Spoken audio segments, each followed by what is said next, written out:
Assalamualaikum warahmatullahi wabarakatuh. Waalaikumsalam warahmatullahi wabarakatuh. Yang kenceng jawabnya, saya doain. Assalamualaikum warahmatullahi wabarakatuh. Semoga yang jawab salamnya tadi semangat, ibadahnya makin taat, badannya makin sehat, jodoh semakin mendekat. Yang udah nikah suami istri makin kuat, apanya makin kuatnya? Makin kuat, hubungannya erat, saldonya makin meningkat. Amin amin ya rabbal amin. Baik. Insyaallah pada hari ini kita akan bahas tentang bagaimana muslimah ini, apa tadi judulnya? Smart finansial. Innal hamdalillah nahmaduhu wa nasta'inuhu wa nastaghfiruh wa na'udzu billahi min syururi anfusina wa min sayyiati a'malina. May yahdihillahu fala mudhillalah wa may yudlil fala hadiyalah. Rabbi shrah li sadri wa yassir li amri wa hlul 'uqdatam min lisani yafqahu qawli. Allahumma shalli ala sayyidina Muhammad wa ala ali sayyidina Muhammad. Amma ba'd. Rabbana zidna ilman nafi'an wa rizqan thayyiban wa halalan wa amalan mutaqabbala. Rabbana zidna ilman warzuqna fahman. Amin. Kenapa harus doa? Sebab apa Bu? Susah tajuk hari ini nih, berkaitan dengan uang, dengan finansial. Kalau kata orang Sumbar, piti ya, ini nggak pada jalan-jalan ini ke Sumbar, ini kan long weekend ini ya. Iya, kajiannya Masya Allah, tabarakallah. Baik, kita bahas dulu pertama, muslimah ini kenapa dia harus smart finansialnya, harus cerdas secara ilmu keuangan. Ya, kenapa? Karena segala-galanya butuh uang. Gitu, betul tuh. Matre dong. Penting nggak matre itu? Ya bukan karena matre mata duitan, tetapi memang kebutuhan gitu Ibu ya. Toib. Apapun itu pokoknya memang harus jeli, harus celik gitu tentang finansial. Pertama, pertanyaan, harta istri punya? Yang jomblo gimana? Hartanya apa dong? Gitu kan? Ya, kalau istri dulu kita bahas. Harta istri punya? Istri. Harta suami punya? Iya. Rasanya pernah saya ngisi kajian di mana-mana itu. Ya, di jamaahnya ini juga. Yang dijawab itu juga. Harta istri punya istri, harta suami punya istri, semua punya istri. Maklum, ras terkuat di bumi. Harta istri punya istri, betul. Apabila dia mendapat harta dari penghasilan dia sendiri, kerja dia sendiri, dapat warisan, dapat hibah, dapat hadiah dari orang-orang, itu punya dia sendiri. Sebelum dia menikah, itu punya dia sendiri. Harta-harta yang didapatnya sebelum menikah, itu punya dia sendiri, menjadi harta pribadinya.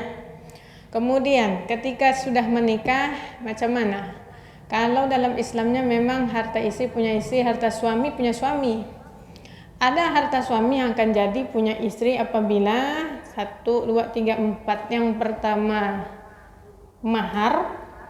Kedua, nafkah. Ketiga, hadiah atau hibah. Keempat, syirkah.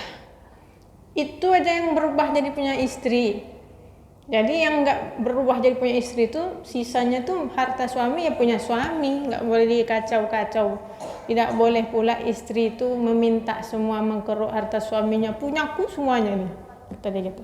Tidak bisa. Itu dalam Islamnya seperti itu. Apa tadi? 4 ya? Mahar. Apabila ibu maharnya cuma sesuatu yang tidak tahan lama atau kurang nilainya, maka kemungkinan besar suami tak akan meminjamnya. Betul atau tidak? Contoh, seperangkat alat sholat dan Al-Quran. Al-Quran boleh dipinjam? Boleh, silakan bang, ngajilah banyak-banyak, doakan keluarga kita. Ikhlas kita. Tapi kalau yang dipinjam mukena, emang ada suami pinjam mukena? Nggak ada. Ada mungkin untuk mahar istri kedua. Nauzubillah min zalik ya. Mukena nggak ada dipinjam suami. Tapi kalau harta misalnya, berapa emas, berapa gram sebagai mahar kemarin, uang berapa juta kemarin, itu kemungkinan dipinjam tuh ada. Ya, sebab apa? Ya namanya orang-orang Indonesia ini sukanya nikahnya besar-besar, ekstravagan. Maka bagaimana? Terpaksa ngutang. Dan ketika awal-awal pernikahan itu setelah pesta, sebulan, 2 bulan, 3 bulan itu isinya itu mengangsur utang untuk walimah, untuk pesta. Nanti kalau misalnya kurang uangnya, terpaksalah mahar itu digadaikan. Seperti itu, ya. Maka kalau namanya mahar, mahar itu punya istri, punya pengantin perempuan, bukan punya orang tuanya, bukan punya saudaranya, apalagi punya suaminya.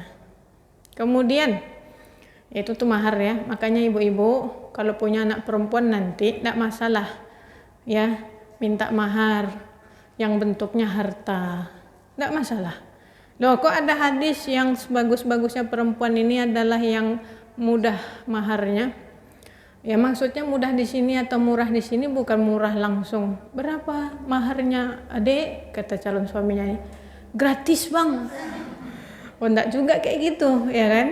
Atau langsung naruh yang tadi cuma yang Quran sama seperangkat alat sholat, enggak gitu juga gitu kan? Tambahkan hartanya kalau dia mampu.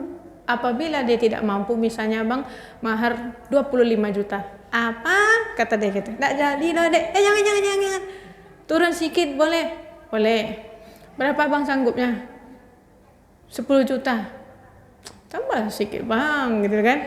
12, 15. Ya boleh, sepakat di situ. Itu maksudnya definisi perempuan yang baik itu.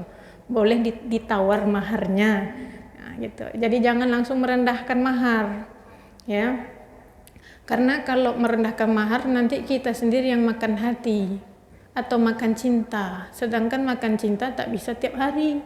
Kita makan nasi, ya kan? Itulah. Ya betapa banyak orang-orang bercerai gara-gara uang gitu ya. Gara-gara nggak ada yang bisa dimakan. Atau misalnya seorang perempuan ini berubah statusnya dari tulang rusuk menjadi tulang punggung. Tak bisa dipungkiri itu. Banyak perceraian kayak gitu. Pergilah Pengadilan Agama Republik Indonesia, khususon yang di Pekanbaru. Berapa kasus-kasus itu gara-gara itu.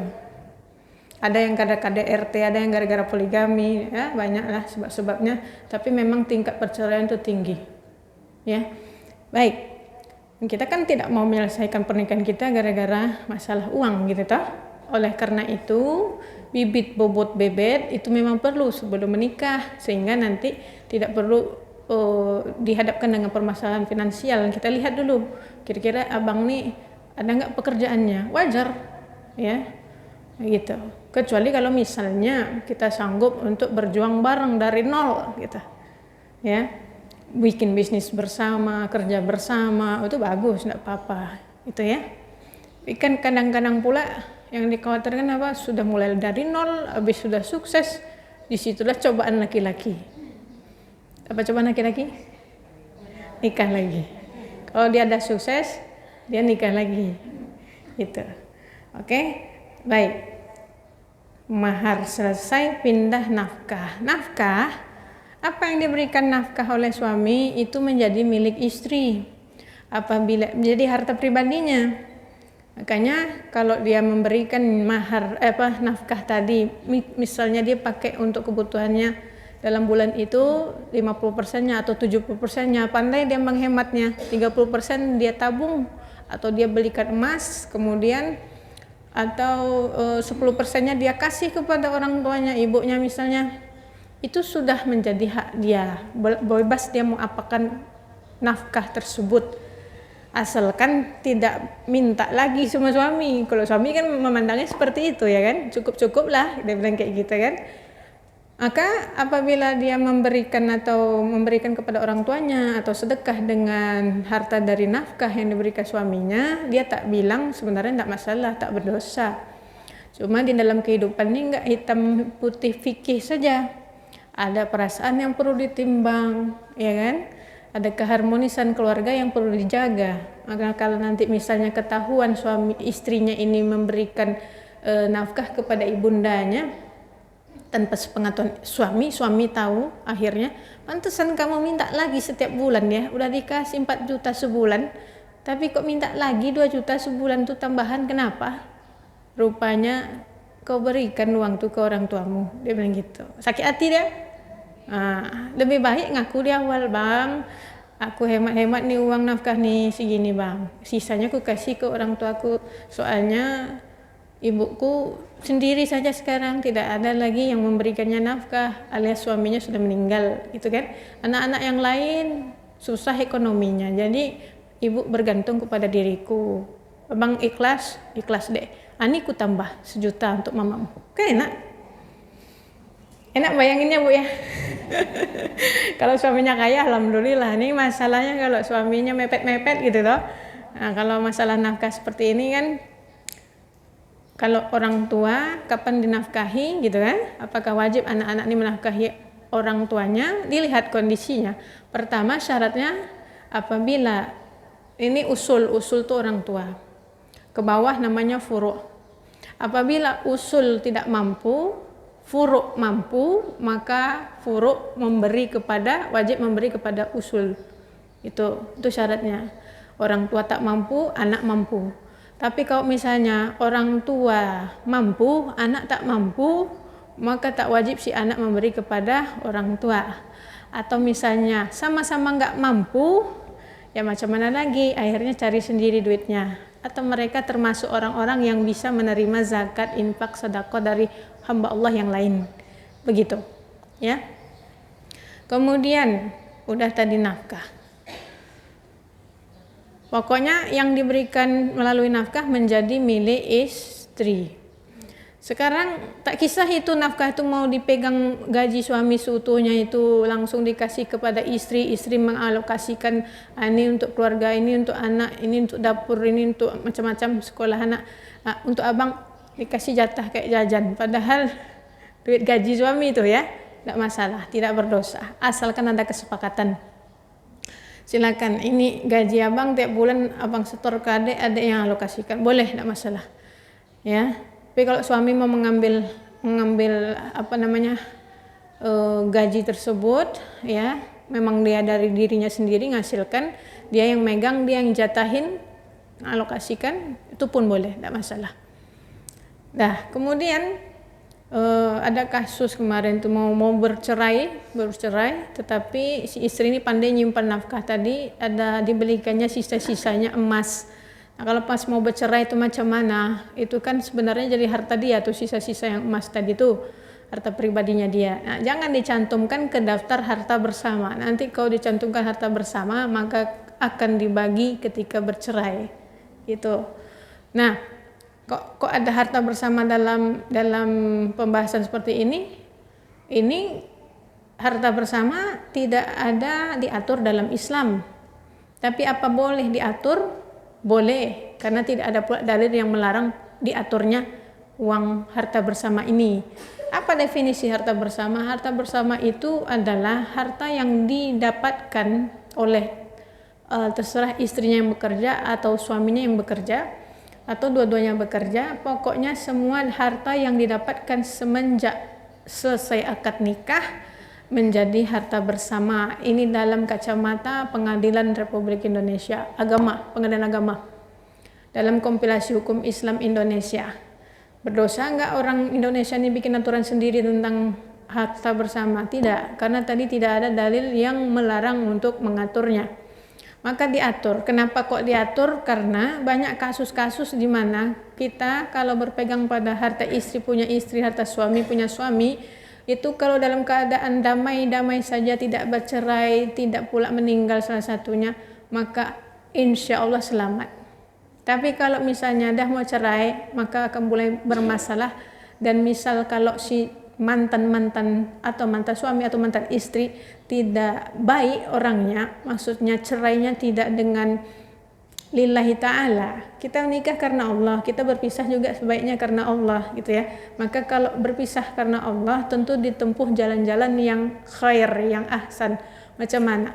Misalnya si istri nggak punya harta, ketika bercerai, dek, rumah ini untuk kamu, silakan. Kita berpisah pernikahan, tetapi ini rumah aku tinggalkan untukmu dan anak-anak, tinggallah di sini. Walaupun itu harta suami, si rumah itu. Begitu, itu kalau suami, mantan suami yang baik gitu ya. Nah kebanyakannya yang terjadi adalah mantan lah babai lah. Uang saya, uang kamu, Kamu nggak punya uang, kasihan gitu. Nggak ada kasihan-kasihannya dia, ya. Kebetulan istri-istri ini pada kebanyakannya IRD, ibu rumah tangga, tak bekerja, tak punya harta sendiri, ya kan? Maka ketika cerai kasihan, banyak yang keluar dari rumahnya dengan sehelai baju yang dipakainya waktu itu. Oleh karena itulah kompilasi hukum Islam melindungi hak-hak perempuan yang dizolimi seperti ini, ya. Nampaknya memang dizolimi, tetapi kok dalam Islamnya betul. Cuma masalahnya orang Indonesia ini kan tidak sebaik-baik orang yang bercerai karena Allah tadi, ya. Ada memberi harta untuk mantan istrinya. Ini enggak semuanya. Kalau bisa jangan sampai sikit pun dapat harta dariku, gitu. Itu prinsip orang-orang di sini pula kan. Maka dilindungi dengan kompilasi hukum Islam. Harta bersama adalah harta yang didapatkan setelah menikah. Terserah yang mau kerja siapa. Kemudian nanti apabila cerai dibagi 50-50%. Ketika meninggal jangan khawatir ibu. Ibu mau harta kan? Mau enggak? Mau lah. Wong suami meninggal terus kita hidup pakai apa? Tentu kita mau harta juga. Kemudian pada prinsipnya, apakah anak dapat lebih banyak daripada ibunya? Gitu kan? Ibunya kan mikir, loh kok bisa anakku dapat banyak daripada aku? Aset-aset suamiku, dan pokoknya kemarin kan aku mulai dari nol loh dengan suamiku. Kok anak-anak pula yang menikmatinya? Kan gitu pemikiran orang-orang kadang. Maka cara membaginya kalau ikut kompilasi hukum Islam, dan ini tidak berdosa, ya. Bagaimana caranya? Apabila meninggal salah satu pasangan, maka sebelum dibagikan mengikut warisan, dibagi dulu 50-50. Mirip seperti cerai tadi, 50-50. Maka 50-50 dibagi dulu, dan 50%-nya itu untuk yang meninggal, 50%-nya itu untuk pasangan yang hidup. Nah, dari 50% yang punya si mayit, ya, itu dibagi lagi mengikut warisan, nanti pasangannya dapat lagi dari 50% itu. Jadi banyak ibu dapat, tenang. Ya. Dan harta pribadi ibu tak dibagi warisan kalau ibu tidak meninggal. Kalau ibu yang meninggal, berapapun banyak harta ibu, ya, pasti akan dibagikan warisan dan suami ibu dapat lagi. Misal nanti, Ustazah, kayak mana kalau misalnya saya dapat hibah dari suami, harta dari suami, itu gimana nasibnya? Ya sudah, memang punya ibu kalau suaminya meninggal duluan. Tapi kalau misalnya ibu yang meninggal, maka akan jadi kemungkinan jadi milik istri kedua. Itulah dia, ya kan? Makanya nggak usah juga terlalu lekat kepada harta, karena kita kan nggak tahu mau sampai mana kita bawa harta itu. Boleh jadi kita meninggal duluan, gitu kan? Maka janganlah menumpuk-numpuk harta, menghitung-hitung harta. Itu mirip yang dicela di dalam surah Takatsur. Oke, selesai. Mahar, nafkah, hibah, hadiah. Hibah hadiah ini apa yang diberikan suami dari hartanya, bentuknya hadiah atau hibah. Hibah ya mirip-mirip juga hadiah. Itu menjadi milik istri. Misal contohnya, Mama, ini sebidang tanah luasnya segini untuk Mama, hibah Papa untuk Mama. Maka itu menjadi milik Mama. Tidak dibagi ketika suaminya meninggal sebagai warisan kepada anak-anak, tidak dibagi. Itu punya mamanya, punya si istri ini full 100%. Anak-anak tidak boleh meminta itu, kecuali ibunya yang mau memberi. Ketika misalnya ayahnya meninggal, anak-anak ini menagih, kok tanah itu nggak dibagi warisannya, Ma? Oh, ini sudah dihibahkan untuk Mama. Kapan? Oleh karena itulah, kalau hibah ini dia lebih kompleks daripada hadiah. Kalau hibah ini harusnya ada dokumen-dokumen. Walaupun sebenarnya sudah legal tanpa dokumen, tetapi dia akan lebih kuat dengan dokumen. Ya, dibuatkan akta notaris, udah hibah. dapatlah ibu surah hibah itu. Jadi tidak akan ada perkelahian setelah meninggal suami dengan anak-anak kita sendiri. Itu pentingnya, ya. Kenapa? Kadangkala kalau hibah nggak ada bukti, apalagi cuma suami ngomong sama istrinya, tidak ada orang ketiga mendengarkan, tak ada pula dokumen, maka itu akan terjadi kericuhan setelah suami meninggal, gitu, ya. Terus itu hibah, ya. Hibah hadiah hampir sama, mirip. Kalau hadiah ini diberikan kepada siapa saja, dia tidak melihat dia adakah orang miskin atau tidak, ya. Terserah kepada siapa saja. Bukti tanda sayang kita kepadanya, tanda penghormatan kita kepadanya, itu hadiah, ya. Dan dia akan bernilai sunnah apabila kita niatkan liwajhillahi ta'ala, begitu, ya. Kalau nggak diniatkan, ya tak ada pahalanya. Istilahnya itu hukum dasarnya dalam mubah, gitu, itu memberi hadiah, ya. Jadi tak kisah kepada orang kaya ataupun orang miskin, terserah, ya. Kalau sedekah kebiasaannya kepada orang miskin. Jangan ibu bilang kepada orang kaya, ini sedekah saya untuk ibu, tersinggung dia, ya. Ya, kemudian hibah lebih kompleks daripada hadiah. Itu tadi saya sebutkan, harus ada akadnya kalau hibah. Kalau hadiah mah tanpa akad nggak apa-apa, ya. Cukup niat saja dalam hati, ini hadiah itu. Tapi kalau hibah ada akadnya, ijab dan kabulnya, ya. Saya hibahkan ini, saya terima ini, gitu, ya. Itu untuk melegalkannya dalam segi syariah. Oke? Nah, kembali hibah hadiah tadi, misalnya papa ataupun suami bilang, ini handphone buat mama, hadiah dari papa. Berarti si handphone itu sudah jadi punya mama. Maka kalau papa minta untuk digadaikan, itu harus seizin mama. Kemudian untuk hak aksesnya macam mana? Hak akses karena dia HP sudah punya mama, maka papa tidak boleh mengaksesnya. Iya begitu toh. Sebenarnya seperti itu, harusnya seperti itu. Tapi kalau kata suami bilang, sam'an wa ta'atan, nah ibu, sami'na wa ta'na, sini HP-nya, papa periksa, kata dia gitu kan. Mungkin istrinya terindikasi selingkuh misalnya. Bukan, jarang istri selingkuh. Yang sering apa? Sini papa periksa HP-nya. Apa di check out kemarin keranjang kuning. Di Shopee apa aja mama belanja nih, la haula wala quwwata illa billah, tagihannya banyak kali. Gitu kan? Kalau papa nih, yang kita harus hati-hati si papa nih, ya. Ini HP papa, nih HP mama. Kalau kita kan harus taat kepada suami, ya kan? Kalau minta diperiksa HP, kasih HP itu. Tapi kalau suami, ini HP papa, berarti HP papa, hak milik HP papa, hak akses papa punya. Apabila si istri bilang, Pak pinjam HP-nya, kalau dia mau dikasih, kalau dia tak mau, tak boleh memaksa. Apalagi melihatnya dengan curi-curi, istilahnya tanpa sepengetahuannya, ya. Berdosa hukumnya karena jatuhnya kepada tajassus, memata-matai suami, itu. Padahal tidak ada masalah suaminya, tetapi karena kecurigaan yang tak berdasar, suuzon yang tak berdasar, dia malah berdosa tajassus. Suami masuk ke kamar mandi baru dia beraksi, bukanya password. Oh, salah password. Tunggu tidur dia dulu. Sekarang HP papa ini pakai sidik jari, malah gampang, ya. Daripada pakai pin malah gampang pakai sidik jari. Dia tidur kita tancepin aja tuh jempolnya, ya. Tuh buka gitu. Itu. Nah, kalau kata suami bilang ini HP papa, memang HP papa, hak milik HP papa, hak akses silahkan, mama boleh ngakses juga, maka halalan thayyiban boleh ibu akses, ya. Ya, tak ada rahasia di antara kita berdua, kata suaminya. Rupanya papa punya HP ketiga. Di situ pula rahasianya. Nah, gitu, ya. Taib. Itu hadiah hibah. Kemudian syirkah. Syirkah ini perusahaan atau bisnis bersama, musyarakah, ya. Bersatu dua orang ini, suami istri ini bikin bisnis.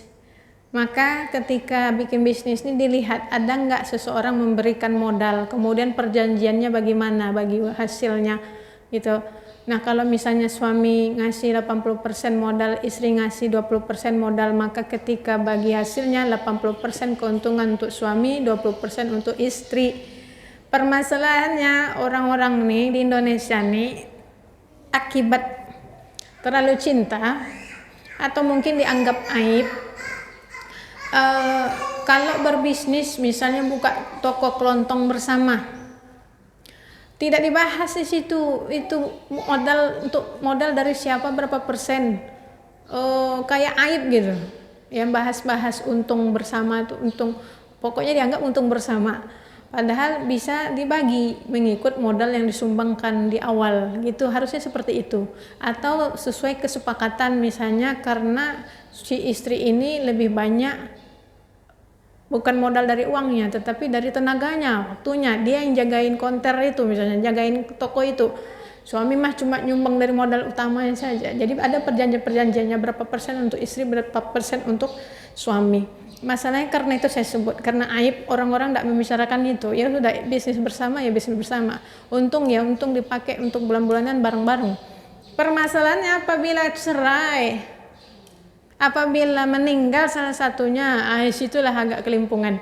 Ya kalau udah cerai itu, aduh susah. Ini kemarin yang beli kulkasnya siapa? Yang beli ininya siapa? Gitu kan? Akhirnya hitung-hitungan semuanya. Karena sebab apa? Karena bermusuhan. Ya, itu susah. Oleh karena itu sebenarnya baiknya kalau mau bikin bisnis memang diletakkan gitu. Perjanjiannya berapa persennya. Ini toko kelontong ya. Yang satu lagi kalau perusahaan. Kalau perusahaan mungkin lebih selamat dia. Kenapa? Karena kalau perusahaan memang sudah ada diatur sama negara. Mau bikin PT harus ada ininya, aktanya, ya. Mau bikin yayasan ada aktanya, jadi jelas gitu. Apa saja yang didapat suami, apa yang dapat istri, sehingga bisa dipisahkan. Kalau misalnya bercerai bisa kita atur, gitu. Kalau nggak bisa diatur secara kekeluargaan, maka ya sudah. Maka itulah penuh pengadilan agama itu disebabkan karena orang mau bertarung, mau mempertahankan hartanya masing-masing, dan ini sangat menyedihkan. Ya, andaikan diatur di awal lebih duluan itu, maka kita dah nggak perlu berkelahi gitu. Oke, 4 harta suami yang menjadi punya istri, itu dia. Selain itu punya suami ya. Dan harta bersama sudah ngerti konsepnya. Harta bersama seperti ini atau nama lainnya harta gonogini. Harta pribadi ya, sebelum menikah dia punya harta pribadi apa. Kecuali kalau kita nggak mau pakai harta bersama-bersama. Misal contohnya ketika pernikahan langsung bilang ada perjanjian pranikah, pisah harta, maka pisah harta semuanya. Ya, kalau ada perjanjian seperti itu gampang. Misal kenapa kok pakai perpisahan harta yang kayak gini nih? Ini biasanya untuk orang-orang kaya. Kayak artis-artis misalnya Nagita sama Sultan Andara. Ya, perjanjian pranikah kita perlu buat nih nanti kan, karena orang-orang ini kan namanya artis kan rawan cerai ya, makanya mereka bikin perjanjian pranikah. Apabila ada perjanjian pranikah pisah harta, maka nggak dicampur hartanya selama nikah, maka ketika bercerai gampang, udah terpisah sendiri gitu hartanya, nggak ribut lagi gitu ya. Kayak kemarin kasus yang orang Malaysia itu, Aisyah Hijanah itu, ketika dipoligami, alhamdulillah suaminya baik, dan Aisyahnya ini tidak menceraikan pula suaminya, tidak menggugat cerai suaminya ya, tetap ikhlas dengan dipoligami walaupun kadang masih terpikir-pikir katanya. Cuma suaminya di sini pun bagus juga, menyerahkan semua apa yang didapatnya selama bernikah dengan Aisyah. Jadi mulai dari nol lagi untuk membiayai istri kedua. Dibalik namakan semua aset-asetnya itu yang didapatkan dengan si istri pertama ini untuk istri pertama. Istri kedua ya melongo, tunggu suaminya cari duit sendiri gitu ya. Gitu. Nah, ini namanya perpisahan harta. Itu Bu. Ya. Baik. Ibu punya madu di rumah? Ada. Ada. Apabila punya madu di rumah, maka kayak gitu. Apakah dia mentang-mentang jadi yang kedua perlu diduakan nafkahnya? Tidak. Kita tak boleh zalim. Istri kedua tetap harus dapat, tidak boleh diduakan dalam masalah harta. Dia punya hak apabila akadnya sah. Akad nikahnya sah, maka dia jadi istri kedua dan dia tetap dapatkan nafkah. Tidak boleh secara tidak adil diberikan, mentang-mentang ibu istri pertama terus ibu bilang saya loh mulai dari nol katanya kan gitu kan. Nah, harusnya nafkahnya lebih besar daripada istri kedua. Oh, belum tentu. Yang namanya adil itu adalah memberikan sesuai dengan porsinya. Maka kebutuhannya istri kedua boleh jadi lebih besar dari istri pertama. Kenapa? Boleh jadi dia sakit. Ya, istri pertama sehat ajanya, cuma sakit hati gitu kan. Terus dia bilang gitu, saya harus dapat lebih banyak daripada istri kedua. Kenapa? Saya juga sakit hati. Dia bilang kayak gitu kan. Ada loh biaya asuransi untuk hati saya ini. Nah, misalnya istri keduanya sakit, maka tentulah nafkahnya lebih besar. Ada biaya untuk berobat, ada biaya untuk untuk sehat dan sebagainya. Atau mungkin tempat tinggalnya living cost-nya lebih tinggi daripada istri pertama. Coba istri yang Pekanbaru. Living cost-nya lebih rendah daripada yang di Jakarta, ya. Tapi apalagi yang di Papua, ya. Makanya bang kalau mau buka cabang Pekanbaru aja bersama kita nafkahnya gitu. Oke, nah, ibu-ibu ini sensitif dia kalau ngomong poligami. Kita pindah, ya. 4 itu dah selesai. Sekarang kembali lagi ke masalah menabung. Ya, pada hakikatnya kalau ibu mau menabung dapat duit banyak, itu sebenarnya dalam Islam disuruh mengeluarkan, bukan menabung. Dikeluarkan dengan sedekah, infak, ya. Maka dia akan datang berkali lipat. Gitu. Ini kalau bagi orang yang percaya ya. Kalau nggak percaya ya kenapa sih nggak dicoba? Belum pernah nyoba kan? Cobalah. Ya, kayak gitu. Kayak iklan ya, cobalah. Terus iya, ibu coba betul. Dia akan berubah, akan dapat kembaliannya dari Allah SWT berlipat ganda, bahkan sampai berapa ratus. Ya, kalau percaya, kalau nggak percaya coba. Itu nasihat saya. Menabung itu bu bisa ibu nanti kalau ibu tabung di bawah bantal, datang banjir, datang kebakaran, lesap. Ya kan? Ibu belanjakan, habis berubah jadi kotoran. Makanan, ya kan, kemudian kotoran. Ibu simpan di bank itu pun penipu juga banyak di dalamnya. Tidak menjamin keselamatan.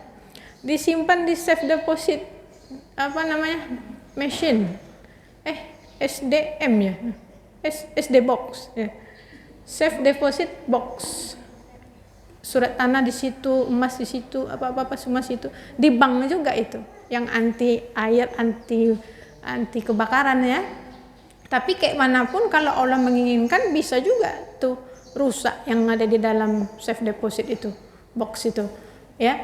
Kemudian intinya kita nggak aman sebenarnya mau nyimpan uang kemana. Kita investasikan kadang kita bisa rugi, kita bisnis kan merugi juga ya. Maka paling aman tuh memang disedekahkan, dia akan kembali lagi. Tapi jangan dilihat hanya nominalnya saja kembalinya. Boleh jadi kembalinya dalam bentuk kesehatan, ibu nggak perlu berobat karena sakit. Anak-anak juga soleh-solehah gitu ya. Itu tuh perlu dilihat dari situ kembaliannya Allah, begitu. Itu sedekah, dan sedekah diberikan kepada orang yang tak mampu. Apabila memberikan kepada yang mampu namanya bukan sedekah, namanya hadiah. Nah, kemudian apa beda sedekah dengan infak? Ada? Iya, itu yang lagi diedarkan itu. Ada tulisannya itu. Infak atau sedekah itu? Infak kan? Ada nggak tulisannya sedekah? Nggak ada. Belakang ibu itu tuh kotak infak semua ya. Jadi bedanya infak sama sedekah apa?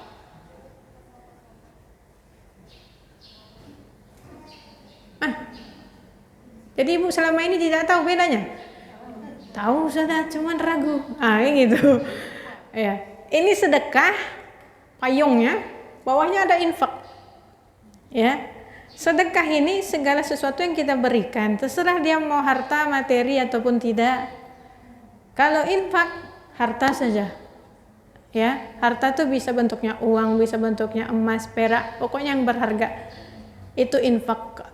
Tapi kalau sedekah lebih luas daripada infak. Boleh materi, boleh non materi, boleh harta atau bukan harta. Ya, contoh sedekah yang bukan harta. Tabassumuka fi wajhi akhika sedekah. Senyummu kepada saudarimu adalah sedekah. Senyum-senyum dengan tetangga yang sudah berkeluarga lawan jenis pula, hati-hati. Itu tak boleh, ya. Apalagi senyum-senyum di pinggir jalan sendirian. Hati-hati, nanti diangkut ke RSJ. Ya. maka senyum itu dilihat juga kepada orangnya, gitu ya. Apabila ada orang senyum kepada ibu balaslah dengan senyuman. Masa disedekahin senyum nggak mau balas senyum, ya? Itu dia. Menyingkirkan sesuatu yang berbahaya bagi orang lain itu pun sedekah.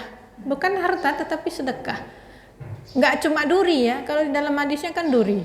Tapi kalau ini yang berlaku seperti duri, maksudnya yang menghalangi manusia, membuat susah manusia, apapun yang ibu singkirkan akan dapat pahala ibu. Itu berarti ibu sedang bersedekah. Ya, contohnya ada nampak ibu-ibu berkelahi, jambak-jambakan rambut, rupanya usut punya usut. Apa bu? Istri pertama, istri kedua. Ibu datang melerai mereka, itu sedekah. Nah gitu, ya kan? Itu jadi jangan diremehkan kayak gitu-gitu tuh. Itu ibu sedang bersedekah. Kemudian kata-kata yang baik menurut hadis Nabi Muhammad SAW adalah sedekah, ya kan? Nah, jadi kalau datang orang minta nasihat kepada ibu, jarang-jarang orang minta nasihat kepada ibu loh. Ibu nasihati, ya. Kemudian kalau curhat gimana? Curhat ini ngeri-ngeri sedap sedikit. Ada yang curhat ini cuma ngomongin aib saja tanpa meminta solusi. Yang namanya curhat seharusnya adalah dia mau minta solusi, saran, nasihat. Nah, kalau yang jenis yang kayak gitu yang datang kepada ibu berikan nasihat, itu ibu sedang bersedekah. Jangan malah dikomporin. Ya, suamiku kayak gini-gini. Iya betul. Ya, makin disiramnya apa bensin kepada kemarahan kawannya ini. Maka dia makin menjadi, ya, berkelahi dia sama suaminya. Baik, itu sedekah. Kemudian yang infak tadi berarti materi aja tuh. Nggak ada namanya infak cinta, infak kasih sayang tuh nggak ada. Ya, materi semuanya. Ya. Terus infak bernilai sunnah maka dapat pahala. Kecuali infak-infak yang ataupun sedekah-sedekah yang menyakiti pemberinya. Misalnya, ngapa kau minta-minta lagi? Tapi dikasihnya juga. Cuma disakitinya dulu, dengan lisannya diceramainya dulu, dimaki-makinya dulu, tapi dikasihnya, ini tidak dapat pahala. Atau misalnya, kemarin kan aku kasih, dia bilang kayak gitu. Gak ingat kau dulu aku kasih, pernah kau sedekah apa infak duit ini. Itu namanya mengungkit-ungkit, tak dapat pahala. Nah, kemudian nafkah tadi kan untuk suami. Wajib kepada suami kepada suami memberikan nafkah kepada istri. Nah, kalau istri memberikan nafkah kepada suami, bukan nafkah namanya, dia namanya sedekah. Apabila ibu termasuk tulang rusuk yang menjadi tulang punggung, maka ibu tidak boleh menyakiti suami, anak-anak dengan mengatakan, abang nih tak kerja, asik kangking aja di rumah, aku yang pergi rumah, apalah kau nih, merepet-repet ya, tapi dikasihnya juga duit. Maka sedekah dia itu pertama satu, itu bukan nafkah, karena kewajiban nafkah hanya pada laki-laki. Kalau istri dia memberikan sedekah, udahlah sedekah dengan ngomel-ngomel menyakiti hati suami, berarti sedekahnya tidak berpahala. Seperti itu. Oke? Kemudian itu infak tadi jelas sudah selesai, infak, sedekah. Wakaf. Wakaf ya, jangan wakof. Wakof tuh bidang tahsin tuh. Wakaf berhenti pakai kof. Wakaf itu memberikan harta ataupun barang-barang yang bernilai ataupun ilmu untuk diberikan yang diharapkan di sana dapatkan amal jariahnya. Contoh wakaf mushaf, wakaf bangunan, bahan bangunan untuk masjid. Nampak saya masjid Al-Akhyar ini dah berkembang kali ini, banyak wakafnya berarti. Ya. Kalau masjid tak boleh dapat zakat, dia dapat wakaf saja. Ya. Kemudian itu wakaf ya. Ibu kalau mau wakafnya coba dibikinkan yang kreatif. Jangan cuma bertumpuk pada Al-Quran mushaf saja, karena nampak saya banyak orang dah bikin wakaf Quran itu tak dipakai pun, bertumpuk situ. Jadi kapan dia bermanfaat? Kapan dia dapatkan amal jariahnya? Enggak jariah, menetap dia, macet di situ, tidak pernah dipakai. Kalau bentuk yang kreatif, wakaf kreatif apa contohnya? Kalau masjid ini jelas ini dipakai terus, bahan bangunan semen ibu kirim, jadi untuk wakaf. Apalagi wakaf untuk alat tulis anak-anak, buku-buku pelajaran untuk anak-anak, ya, sumur masjid misalnya, ya macam-macam, apa untuk bangun jembatan dan semua, ya itu, atau wakaf ambulans. Coba sekali yang kreatif gitu. Memang membutuhkan dana yang besar itu ya, makanya perlu dilakukan secara massal atau keroyokan gitu, berjamaah untuk yang besar-besar. Kayak ambulans itu sangat-sangat berfungsi sekali ya. Kalau musaf sudah banyak orang buat gitu ya. Kemudian zakat. Kalau wakaf nih, balik lagi ke wakaf. Bolak-balik aja Ustazah nih, cuman lagi banyak yang mau disampaikan, waktunya terbatas. Wakaf nih, apa yang diniatkan atau diijab kabulkan ketika wakaf pemberiannya itu ya, harus sesuai penggunaannya atau alokasinya, harus sesuai dengan apa yang diniatkan. Misalnya dari wakafkan tanah ini untuk bangun pesantren atau masjid misalnya, nggak boleh dijual belikan, tidak pula boleh digunakan untuk yang lainnya. Jadi sesuai dengan apa yang diniatkan, gitu ya. Kemudian baru pindah zakat. Zakat ini hanya bagi orang yang sudah sampai nisab dan haulnya, ya. Baru dia ngeluarin zakat.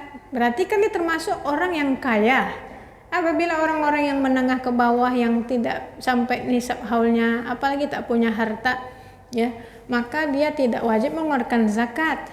Cuma gara-gara ini orang-orang ini tidak pula belajar tentang rukun berapa tuh zakat tuh Bu?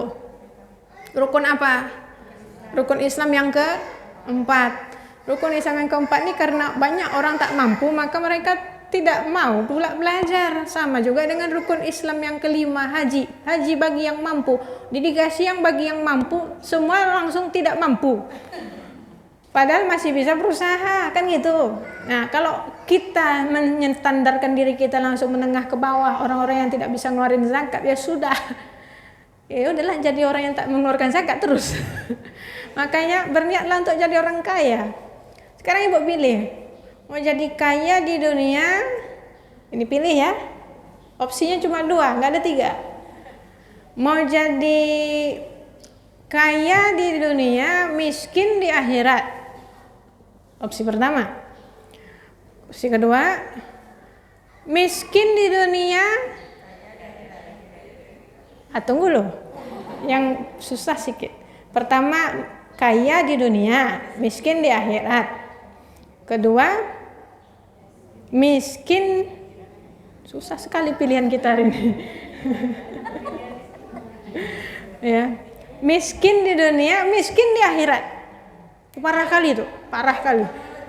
Ya, kaya, bukan gini Bu pilihannya, saya ulangi kembali, pilih ya antara 2. Kaya di dunia, miskin di akhirat. Miskin di dunia, kaya di akhirat. Pilih mana? 1 apa 2? Yakin? Yakin mau miskin? Kan tadi miskin di dunia, kaya di akhirat. Miskin di dunia berarti kan nggak ada hartanya. Tapi dia bisa dikaya di akhirat tuh berarti apa? Dengan amalannya dia hidup. Bukan dari harta dia hidup. Ya kan? Dia beribadah bukan dari hartanya.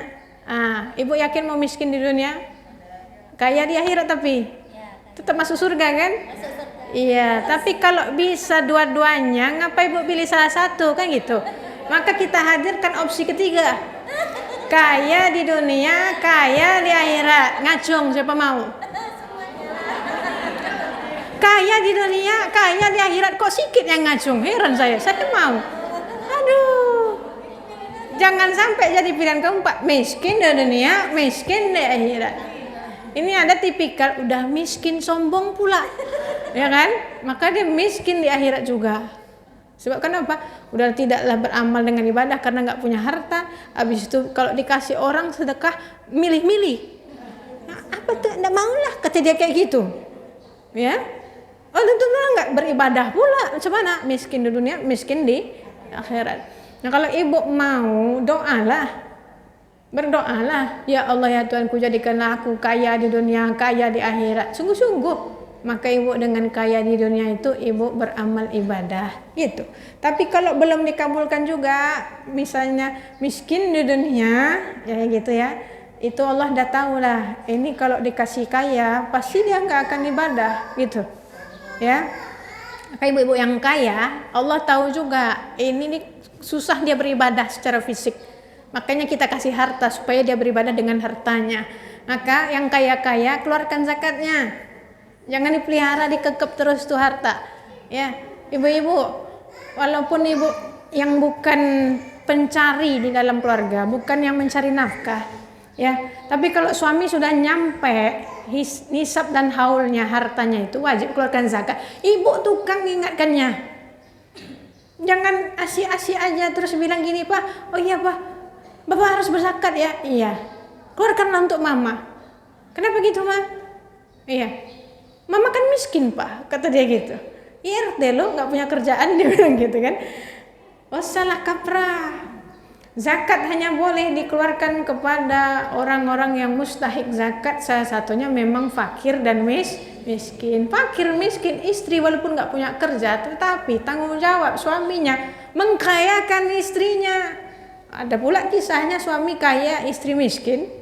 Berarti kan suami tidak melaksanakan pemberian nafkah. Yang dia harus lakukan oleh suami adalah pemberian nafkah, bukan pemberian zakat. Tapi kalau ditanya boleh nggak istri yang kaya mengeluarkan zakat untuk suaminya yang miskin, boleh nggak? Ibu kaya rupanya, alhamdulillah kalau kaya, boleh nggak mengeluarkan zakat dari kekayaan ibu untuk suami ibu yang miskin? Bang, ku tengok kau miskin bang, ini uang zakat aku dari hartaku untukmu. Kok sikit bang, kok sikit dek, kata suaminya pula. Nanti ku tambah sesuai dengan performance ya, peningkatan kerja, dia bilang kayak gitu. Itu boleh, karena bukan kewajiban istri memberikan nafkah kepada suami. Pokoknya yang wajib memberikan nafkah itu tidak boleh ngeluarin zakat kepada orang yang diberikannya nafkah. Begitu. Nah, itu zakat. Oke? Zakat kan banyak, Bu. Kalau janda macam mana? Boleh nggak nerima zakat? Janda-janda. Masuk nggak mustahik zakat? Tak disebut situ janda. Ada anak yatim situ disebut nggak? Nggak juga. Mustahik zakat nggak ada situ, janda sama anak yatim nggak ada. Tetapi apabila si janda miskin, anak yatim miskin, boleh mereka dapat. Ya, bukan karena jandanya atau karena yatimnya, karena ada kasus janda kaya, anak yatim kaya. Contoh misalnya dua orang tuanya, siapa namanya? Keponakannya si Fuji itu siapa namanya? Kak Gala. Meninggal bapak ibunya, satu kejadian meninggal. Nah, ada nggak harta orang ini? Ada. Tentu untuk si anak yang satu-satunya, dan anak belum balik, maka perlu penjaga atau wali. Datanglah atuk kakeknya menjaganya, kemudian paman dan tantenya, salah satu si Puji itu untuk mengelola harta anak yatim tadi. Si Gala nggak berhak dapat zakat karena dia adalah anak yatim kaya. Oke? Contoh yang kaya janda siapa? Carilah ya. Pokoknya tak bisa dapat zakat. Ya, baik gitu. Kemudian janda pun sebenarnya kembali pemberian nafkahnya dikembalikan kepada ayahnya, ya, atau kepada saudara laki-lakinya yang mampu. Setelah saudara laki-lakinya mengeluarkan nafkah untuk keluarga dia sendiri, kalau ada sisanya baru dikasihnya kepada si saudari perempuannya yang janda tadi yang tidak mampu. Begitu ya. Oke, selesai. Jam berapa, Bu? 10.14.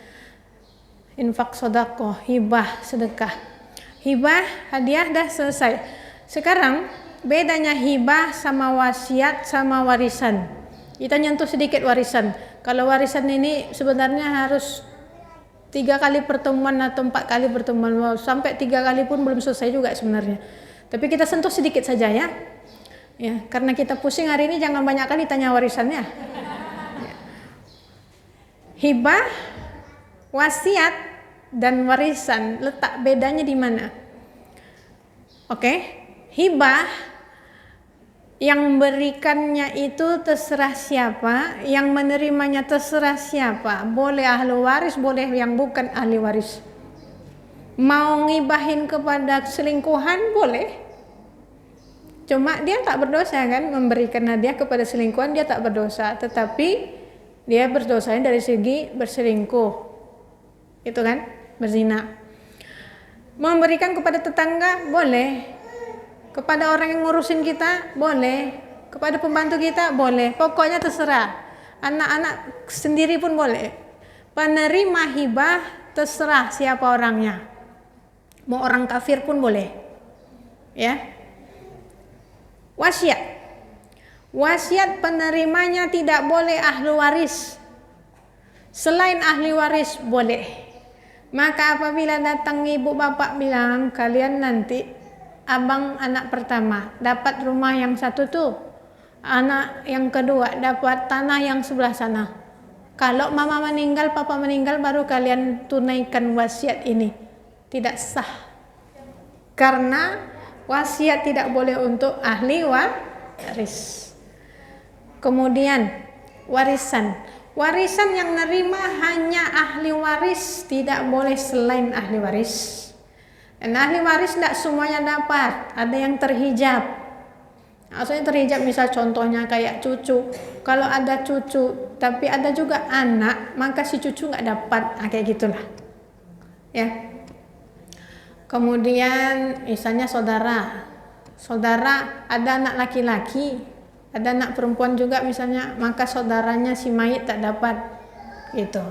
Ya.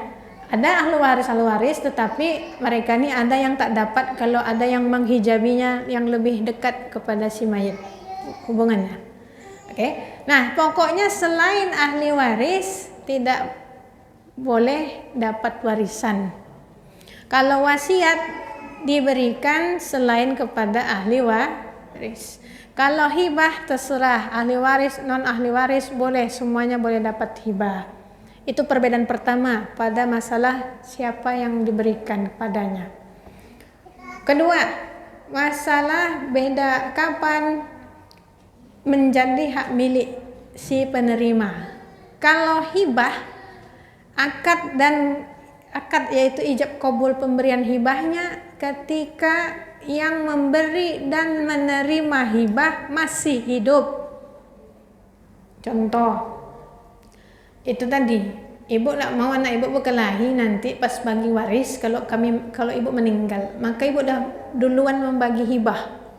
Anak pertama hibah rumah yang A, anak yang kedua hibah rumah yang B, anak yang ketiga ruko yang di jalan rambutan, misalnya gitu. Itu sebelum meninggal dilaksanakan ijab dan qabul, dan otomatis hak miliknya tertransfer ke penerima hibah sebelum wafat orang yang menerima hibah, sudah berpindah hak milik. Apabila ibu bilang biar nggak kelahi kita kasih aja pas semuanya, hibahkan kepada anak-anak kita, ibu lupa kalau ibu juga butuh rumah untuk tinggal, padahal belum tentu ibu meninggal duluan daripada anak ibu. Anaknya pula bejat-bejat, kan udah dikasih hibah, kata anak pertama, anak kedua juga, anak ketiga juga. Di mana aku tinggal, kata ibu ini kan. Makanya bu, hibah tuh jangan semua mau dihibahkan. Ya, jadi kan yang satu punya kita, misalnya rumah ini yang sekarang tinggalin bersama-sama nih, ini untuk mama, kata bapaknya kan, atau si suami. Yang lain-lain ini untuk kalian. Tapi kalau misalnya yang mau dibagi sedikit gitu kan, macam mana cara hibahnya? Ya sudah, secara lisan saja. Mamamu ini perlu rumah, ya. Jadi papa hibahkan, memang dari sekarang sudah dihibahkan. Tapi kalian tahu dirilah, kasihan mama, masa mau diusir dari rumah, tak ada rumah. Mau ndak kalian merelakan mamamu tinggal di rumah di mana dia kehendaki, rumah A, B, C? Mau, kata anak-anaknya. Oke, lakukan. Cuma sebenarnya itu tidak menjadi syarat. Tak boleh dijadikan syarat, itu secara kekeluargaan saja. Apabila semua anaknya tidak mau melakukan itu, ya, maka hibah satu-satunya hibah yang boleh ditarik kembali adalah hibah orang tua kepada anak. Ya. Tapi hibah kepada orang lain jika diambil kembali itu seperti menelan ludah dan dikeluarin ditarik lagi. Itu tak boleh. Cuma yang boleh hibah orang tua kepada anak itu boleh ditarik. Ya. Misalnya anaknya bermaksiat gitu ya. Enggak jadi ditarik gitu. Oke? Itu hibah. Berarti hak miliknya sudah pindah kepada orang yang menerima hibah sebelum yang memberi wafat. Itu hibah. Wasiat ketika hidup pemberi wasiat itu hak miliknya belum pindah. Kalau dia wafat baru hak miliknya pindah kepada yang menerima wasiat. Dan itu bukan ahlul waris. Jadi ibu nggak bisa bilang wasiat, nanti kalau mama meninggal rumah ini untuk si A, rumah itu untuk si B, anak-anaknya. Nggak bisa. Dia harus dibagikan mengikut warisan. Tidak berlaku wasiatnya karena wasiat bukan untuk ahli waris. Dan apabila misalnya dia ngasih wasiat kepada anak angkatnya, anak angkat tak dapat waris, dia dapat wasiat. Kalau sebenarnya hukum dasarnya tidak wajib memberikan wasiat kepada anak angkat, tetapi negara yang mengaturnya, negara Mesir, Indonesia itu membuat peraturan wasiat wajibah.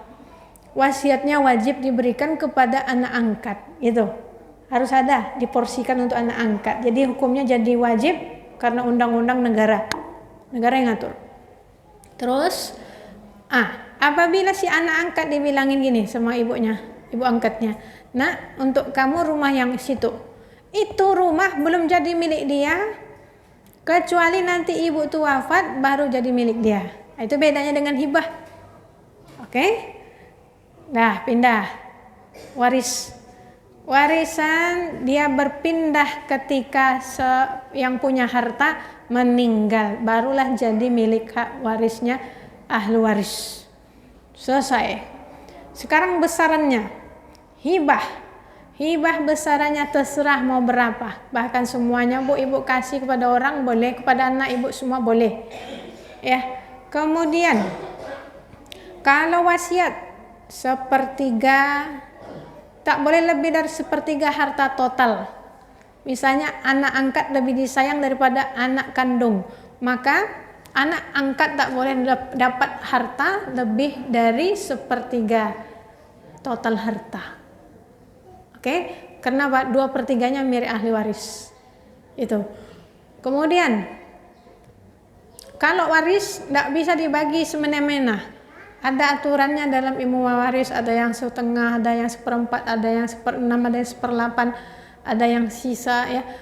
Itu semua diatur dalam ilmu mawaris atau ilmu faraid, tidak boleh dibagi-bagi ngikut sekena hati. Kecuali apabila orang ini dah dihitungkan semua bagiannya masing-masing, kemudian sepakat semuanya, ayo kita bagi rata, mau, setuju, bagi, sah, tak berdosa, boleh ya. Begitu. Sampai sini dulu. Ada pertanyaan dipersilakan. Jangan banyak kali warisnya, pening kita ya. Ada bu?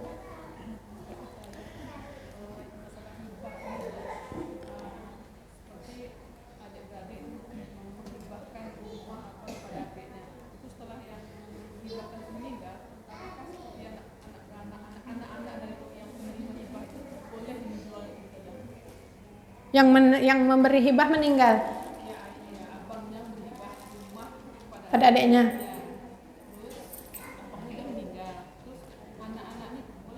Anak-anak yang mana? Anak-anak yang abang atau adik? Anak-anak yang menerima hibah.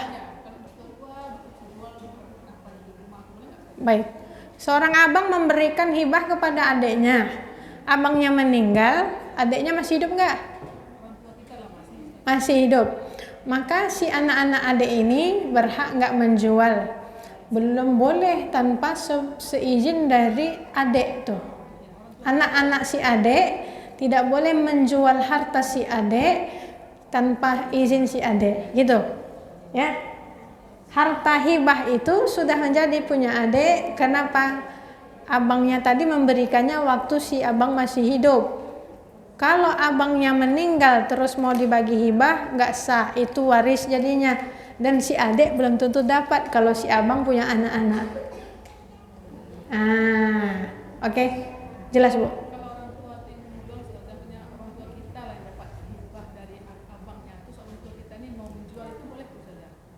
Orang tua kita dapat hibah dari abangnya. Terus boleh dan jadi milik dia. Boleh. Dengan syarat abang itu benarkah dia melakukan hibah atau waris. Syarat penerima hibah, pemberian hibah adalah yang menerima dan memberi hibah masih hidup ketika hak milik itu ditransferkan. Gitu ya. Nah, kalau misalnya dia seolah-olah itu hibah padahal itu bukan hibah. Itu kan tak boleh. Harusnya dibagi secara waris. Itu pun belum tentu si saudara dapat karena ada yang abangnya tadi punya anak-anak gitu. Oke? Ada lagi pertanyaan? Ya, Bu.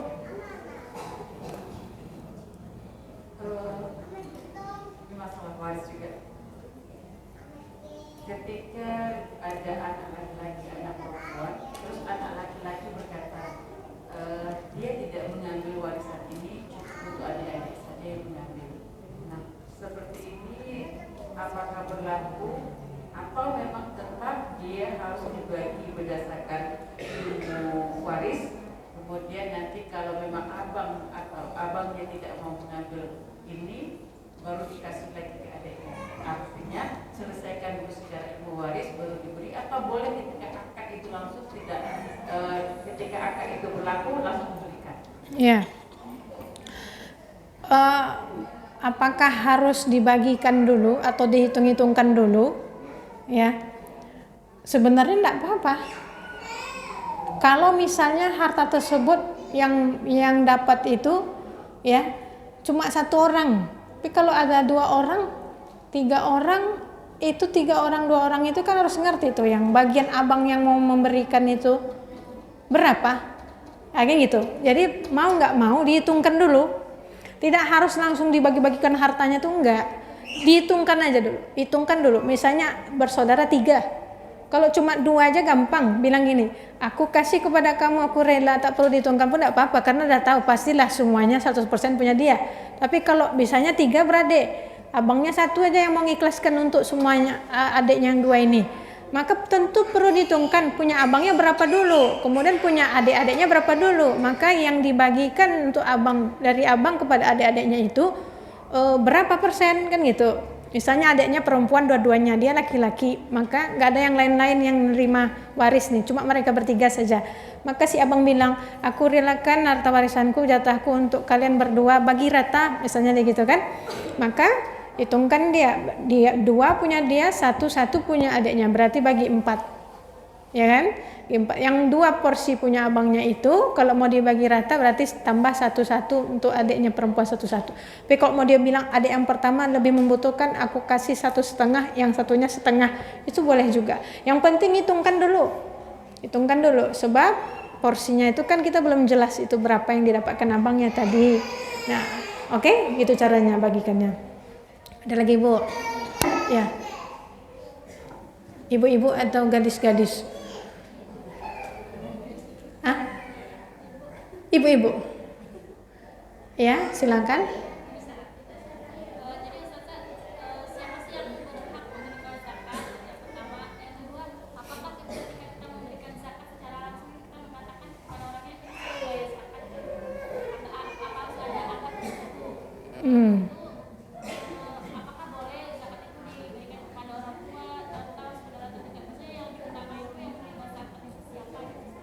Oke.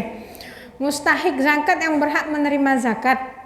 Yang pertama saya bahas dulu, apakah perlu dibagi tahu kepada orang yang menerima zakat tersebut ini adalah uang zakat? Tidak. Ya, cukup diniatkan di dalam hati itu. Ya. Kemudian kalau mau dibilangin pun boleh, ya. Ataupun ibu-ibu yang menjadi perantara zakat, misalnya amil zakat atau cuma perantara biasa saja. Kalau amil dia dapat bagian juga. Tapi kalau cuma perantara biasa, misalnya kayak saya kan, Ustazah, ada nggak yang mau diberikan zakat? Ada.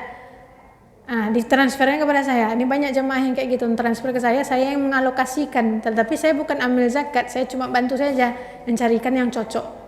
Ambil zakat ini kan sebenarnya perlu syarat-syarat juga dia. Kenapa? Nanti dia akan mendapatkan juga. Misalnya contohnya ya kayak DT Peduli ataupun ya dompet duafa kayak gitu, itu ambil zakat ini. Maka mereka dapat juga tuh zakat itu, duit zakat itu. Ya. Yang pertama fakir. Fakir ini orang yang tidak memiliki harta, tenaga, sumber penghasilan untuk memenuhi kebutuhan hidupnya. Ya. Kemudian miskin, orang yang tak mampu mencukupi kebutuhan hidupnya. Ya agak mirip-mirip fakir dan miskin. Ya. Kemudian amil yang bertugas mengumpulkan dan menyalurkan zakat. Mu'alaf ini zakat ya. Kalau kurban nggak ada namanya amil kurban tuh nggak ada. Jadi pengurus kurban nggak berhak dapatkan daging kurban. Ya, kecuali jatah dia sendiri yang sama-sama didapatkan untuk orang-orang yang lain pun porsi segitu ya segitu untuk dia. Ya, kalau amil zakat ada, karena amil zakat tuh biasanya zakat uang tuh besar-besar. Kami dulu di Mesir di Al-Azhar itu hidup pakai duit zakat. Makanya duit kuliah di Mesir itu di Al-Azhar khususnya itu kebanyakannya gratis ya. Jadi itu dapat dari mana? Zakat. Dan penyalur zakatnya salah satunya Al-Azhar, ada juga wakaf juga ya. Dan lebih kaya Al-Azhar daripada negaranya. Itu saking banyaknya zakat ya dan wakaf di Mesir. Kalau di Indonesia masih banyak perlu dibenahi proses penampungan zakat dan orang-orang masih banyak yang belum sadar zakat. Oke? Misalnya contoh ibu kan gajian ibu, ada ibu keluarkan zakatnya, zakat penghasilan. Memang ada dua pendapat, ada yang mengatakan wajib, ada yang tidak mengatakan wajib. Ya. Dan memang banyak juga di situ cobaannya kan. Kalau misalnya zakat penghasilan ibu ngambil pendapat yang wajib dikeluarkan zakat penghasilan ini, apakah dikeluarkan per bulan ataupun per tahun sekali keluar gitu? Baiknya sih per bulan. Kenapa? Agar ingat dan godaannya lebih kecil. Boleh nggak setahun sekali keluarkannya di ujung? Boleh ya. Nah yang kalau per bulan tadi kenapa saya sebut tadi? Sebab kalau per tahun godaannya besar. Misal contohnya yang dikeluarkan misalnya 1 tahun itu 1,2 juta misalnya ya. Kalau dikeluarin per bulan mungkin cuma 100 ya, 100-an. Maka pas mana lebih besar godaannya. Penting keluarin per bulan 100 ya. Tapi kalau dikumpulkan sampai 1,2 juta di akhir tahun, mau pergi bayar zakat, ditanya sama kawan, mau kemana? Pergi bayar zakat. Berapa? 1,2 juta. Lumayan dapat HP Android, kata dia gitu kan. Itu kan setan juga itu. Ya. Tapi setan manusia. Ibu bacakan ayat kursi tidak mempan. Dia pula menyambungnya, dia hafal juga. Ya makanya zakat tuh banyak kalau penghasilan dikeluarkan per bulan. Tapi kalau misalnya zakat yang per tahun yang besar-besar atau yang harus keluar gitu cepat, keluarkan cepat. Ya kalau bisa nggak usah ngomong-ngomong sama orang gitu. Saya lagi mau pergi bayar zakat. Satu riya, kedua tuh jihadnya tuh banyak kalau jumpa orang. Ya. Terus mu'alaf, orang yang baru masuk Islam, imannya lemah, apalagi tidak dapat dukungan keluarga, kemudian diusir dari rumahnya. Ini bagus banget kalau dikasihin zakat. Gharim, orang punya hutang, tapi hutangnya dengan alasan yang sah. Kalau misalnya hutangnya itu misalnya karena untuk jalan Allah, itu bagus ya, dia berhutang karena jalan Allah. Ini kayak judol, utang pinjol yang digunakan untuk yang tidak bermanfaat itu uangnya itu ya, yang untuk maksiat itu tuh kalau bisa cemana kita ya, mau diberikan zakat nanti dipakainya lagi, diputarnya uang untuk judol lagi kan, itu susah. Kemudian rikop, orang yang ditawan secara tidak adil, fisabilillah, orang-orang yang berjuang di jalan Allah. Ya, kami dulu dapatnya dari kategori fisabilillah dan Ibnu Sabil. Ibnu Sabil ini yang sedang dalam perjalanan, dalam safar jauh dia dan membutuhkan pertolongan kayak musafir gitu. Nah, kami waktu kuliah di Mesir itu dapat dari kategori fisabilillah sama Ibnu Sabil, menuntut ilmu fisabilillah Ibnu Sabil karena jauh dari Indonesia gitu. Itu mustahik zakat.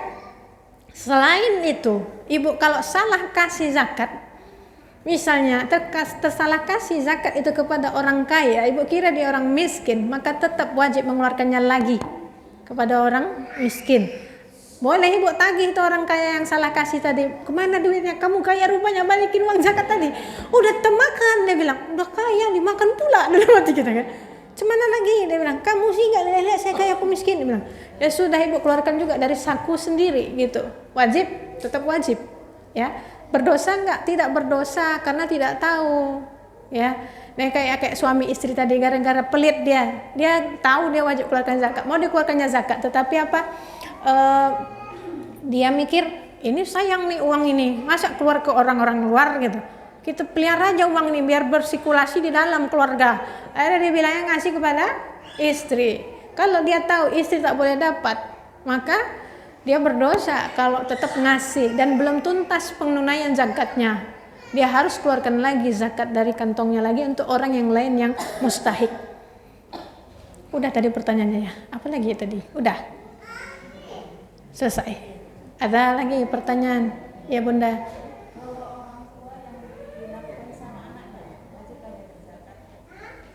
Orang tua yang dinafkahi anaknya. Nah, kalau misalnya tadi pembahasannya wajibkah menafkahi orang tua apabila orang tua miskin, tidak mampu, kemudian anaknya mampu, setelah anak mengeluarkan nafkah anak istrinya, baru ada sisanya, baru dia wajib ngasih ke orang tua. Maka orang tua tidak wajib tak boleh dikasih zakat. Itu. Sekarang saudara sendiri, saudara kandung, bisa nggak dikasih zakat? Ada dua pendapat, boleh, satu lagi tak boleh. Kenapa? Karena memang pembahasannya nafkah dulu. Nafkah nih boleh nggak? Wajibkah saudara menafkahi saudaranya? Ada dua pendapat. Pendapat pertama, iya, wajib apabila saudaranya tidak mampu. Ya, contohnya yang kayak tadi yang janda misalnya kan saudarinya. Maka yang seperti itu, apabila saudaranya mampu, maka dia wajib memberikan nafkah. Ini menurut pendapat pertama wajib. Pendapat kedua tidak wajib. Tentu nanti aplikasinya kepada apa? Implikasinya kepada masalah zakat. Peraturannya adalah apabila kita wajib memberi nafkah kepada orang tersebut, kita tidak boleh mengeluarkan zakat kepada orang tersebut. Gitu. Nah, kalau ibu ngikut pendapat saudara yang miskin ini wajib dinafkahi, berarti ibu tidak boleh mengeluarkan zakat untuknya, ibu memberikan nafkah untuknya. Tapi kalau ibu mengambil pendapat tidak wajib dinafkahi saudara ini, maka boleh ibu mengeluarkan zakat untuknya. Begitu. Oke?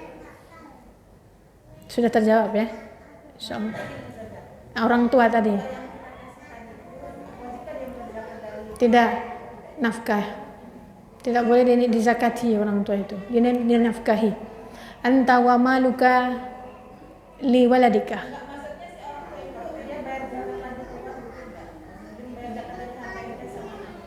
Orang tua yang diberikan nafkah sama anaknya.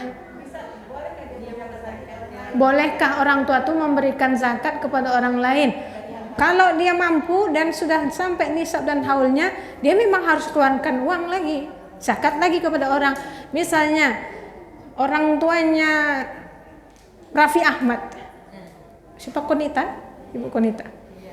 Itu kaya, janda. Tapi kayanya dari mana? Kaya dari anaknya. Karena dapat nafkah dari anaknya, terus uang jajan dari anaknya.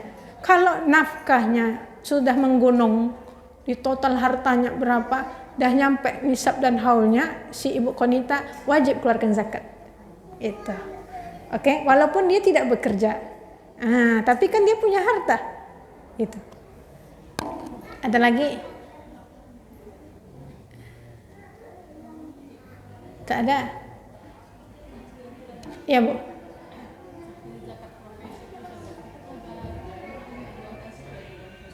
Zakat profesi. Ya.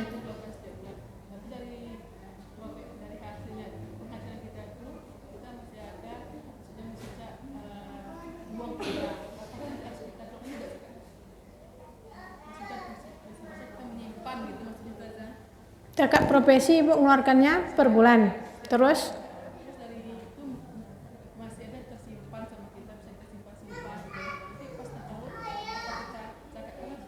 apa yang Ibu simpan? uang yang nggak jadi per bulan tadi. Oh, kalau sudah dikeluarkan per bulan nggak perlu lagi dikeluarkan yang tersimpan itu. Tidak. Kan ibu sudah keluarkan per bulan, apalagi yang mau dikeluarkan? Ya, keluarkan dengan jalan infak, sedekah, itu kalau mau ngeluarin yang jangan. Kalau zakatnya sudah tunai. Udah. Ada Bu? Bisa pinjam duit 100? Bu? Sekarang masalah pinjam meminjam. Pinjam meminjam dalam Islam ada dua nih kata-katanya. Yang pertama ariyah, satu qard. Ariyah nih pinjam meminjam barang ataupun harta. Apabila meminjam yang bentuk konsepnya ariyah, ibu pinjam HP, HP-nya ini, plek-plek.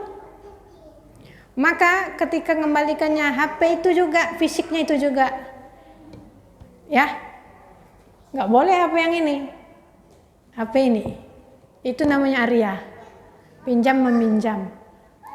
Terus kalau nggak kembali yang ini hilang misalnya, maka ibu harus menggantinya, harus minimal sesuai dengan deskripsi ini. Kalau mau lebih, mungkin lebih baru, pasti lebih baru mungkin ya. Kalau dia mau, alhamdulillah, pasti mau biasanya kalau diganti baru. Yang masalahnya kalau diganti yang lebih rendah. Kalau dia ikhlas menerimanya tunai, selesai, terbayarkan pinjaman ibu. Tapi kalau tidak, ibu berdosa. Oke? Qard, meminjam, tapi ketika mengembalikannya tidak itu fisiknya. Contoh, uang 100, pinjam dulu 100 Bu, kata dia gitu kan. Maka kembalikannya tentu 100 juga, tetapi fisiknya kan bukan itu. Kecuali ndak itu ibu pakai, ibu minjam tapi ndak ibu pakai apa-apa, cuma disimpan. Ya, fisiknya itu juga duit lembar yang itu, serinya juga yang itu. Berarti boleh nggak mengembalikannya itu? Ya boleh, nggak masalah. Yang penting adalah nominalnya sama, ya, itu qard. Kemudian misal beras 100 kg, anak daro, ibu balikkan 100 kg juga, anak daro. Tapi kan tentu anak daro yang lain 100 kg ya, karena yang 100 kg sebelumnya sudah dimakan, ya kan? Yang penting nominalnya sama. Sekarang apabila ibu meminjam, ada memberikan syarat akan mengasih hadiah, boleh atau tidak. Contoh, ibu minjam duit 100, ketika memalas-malas minjam, orang kan mengeluarkan 1000 cara tuh. Pinjamlah 100, kata dia gitu. Aku susah kali hidupku nih lagi nih long weekend pula nggak ada duit. Dia bilang mau jalan-jalan susah, mau makan susah, belum pula sampai gajian nih tanggal dia. Pinjam 100 dulu, kata dia. Nanti kalau pas bayar, aku kasih lebih. Ini syarat. Boleh nggak ibu ambil penambahan itu? Kasih lebih, dia tak sebutkan lebihnya berapa, atau disebutkannya lebihnya. Misalnya pinjam 100, nanti aku kasih 150.000 pas lunasinnya. Boleh dimakan nggak tuh tambahannya tuh? Dia bilang hadiah. Hah, kalau hadiah boleh, kata ibu. Boleh Bu?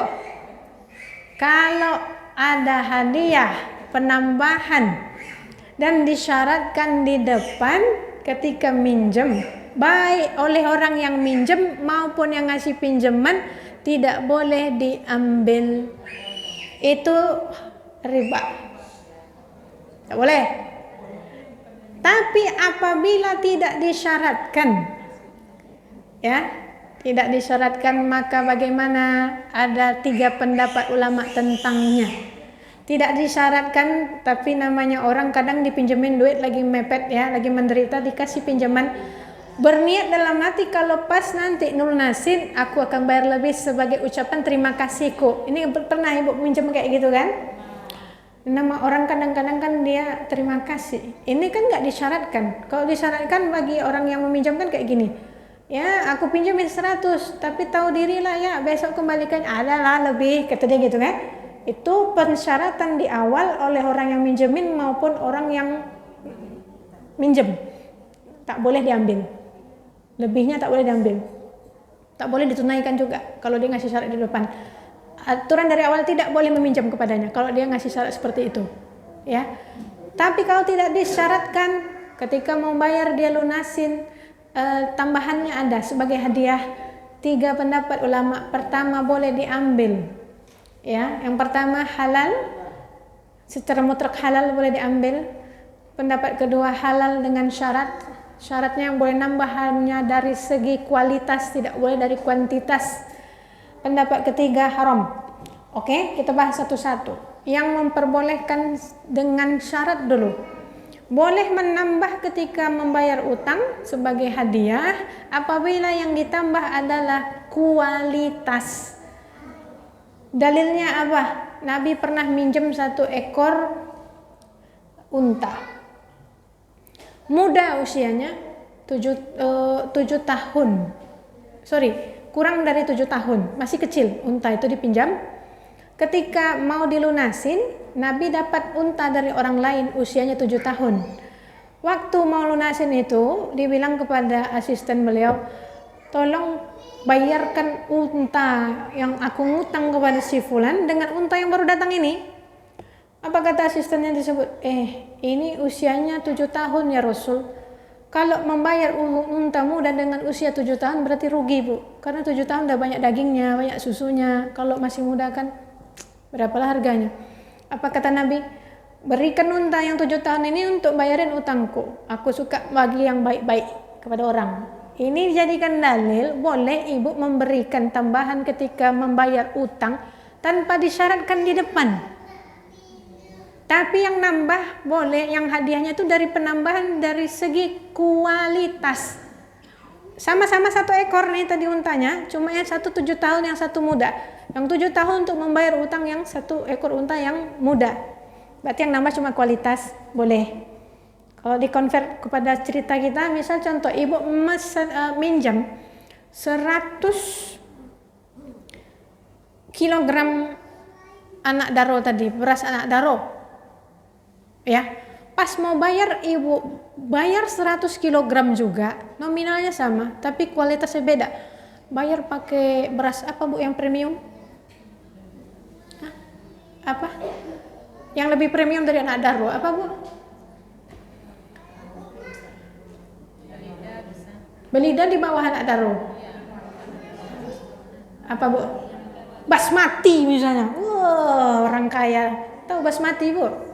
Ibu makan di Almas chicken tuh berasnya basmati nggak sih? Lupa saya.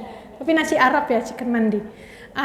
Intinya basmati itu yang beras yang tajam-tajam ujungnya itu. Beras orang Timur Tengah. Untuk masak nasi mandi, nasi biryani itu ya. Itu mahal 1 kilogramnya Bu. Maka ketika ibu minjam 100 kg anak daro dibayar 100 kg basmati berarti ada penambahan kualitas. Dan itu sebagai bentuk hadiah. Apa kata yang nerima nih? Iyalah kau mau membagi hadiah dari segi kualitas, tapi aku tak bisa